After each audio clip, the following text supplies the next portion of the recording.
Hey everybody, this is Dan Keel from Elk Point Tool Company. I've got an old Dewalt Radial arm saw that I took the carriage off, and I'm going to try to show you how I restored these thrust bearings off of the carriage from this to this. All right, right here is where the thrust bearings come off the carriage that the saw blade fits on right here. These two back screws, these back bolts here, 9/16 inch, and the two front ones here, and these are tapped right into the cast iron holder on the carriage there. And then you have these two kind of cool smaller ones that are 9/16 inch diameter here for the bearings, but then right here it's a 1/2 inch size bolt for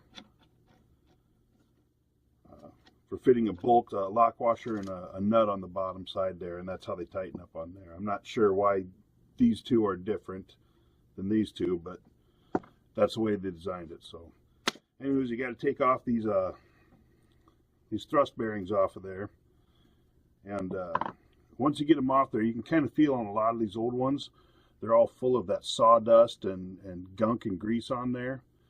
And I'm going to use a method that I found out on vintagemachinery.org on how to clean these up and kind of restore them. It's not a high-speed ball bearing in there, but it's really a low-speed bearing, so I doubt if these things are ever going to wear out, but you got to clean them out every now and then.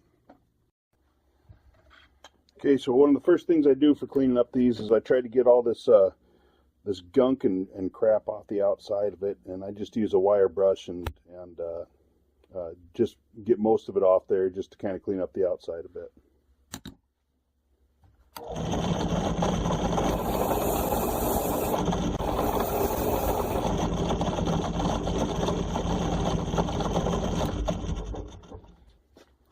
And you see when you get these things cleared off here, I'm not sure if we can see that on there, but it is a Nachi 81004 thrust bearing, and I've looked high and low. I can't find these available anywhere, so I just decided I'd try to fix these instead of buying replacements. That's why I'm doing this whole project here.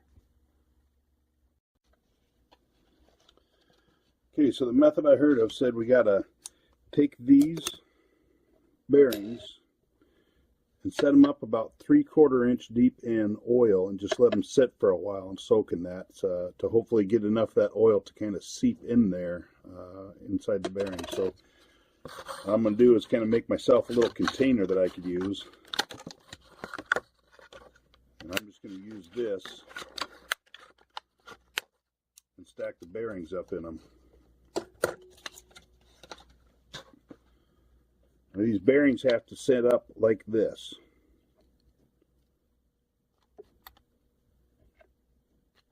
So the air can kind of seep out of them. I'm just going to kind of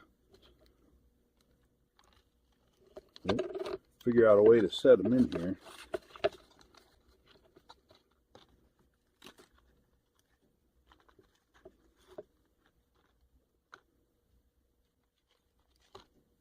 Just leave them like this. And I saw it was 30 weight oil that they used, and I happen to have just a little bit that, well, it's 20 weight, but that's what I use for my car, so I'll just pour some of this in there.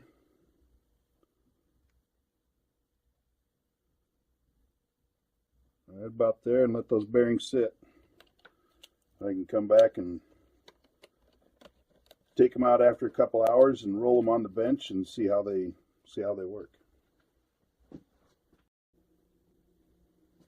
Okay, it's been about 45 minutes now, so I'm going to take one of these out and try it. The instructions said to just take them out of the oil, run them back and forth across your workbench. I'm just using a board here, so. And this is way faster than there should ever go on the radial arm saw. But they do run a lot smoother now. It just seems to kind of soak into that grease a little bit and You can see things spinning. I mean, they're not free spinning like they used to be, I'm sure, at one time, but this will work for the radial arm. So try another one. Yeah, they seem to be a little stiff at first, and then they release and they start spinning quite a bit better. So this is good. That's a good restoration tip. I like this.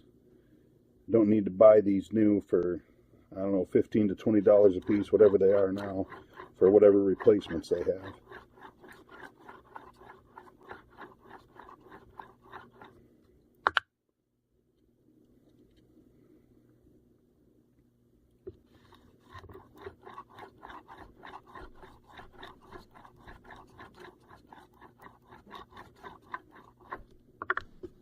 That works.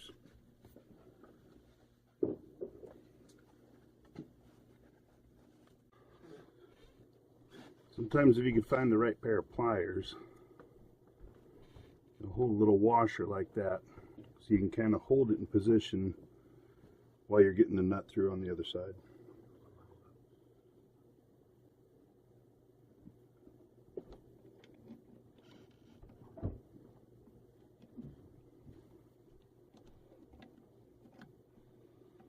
I did it.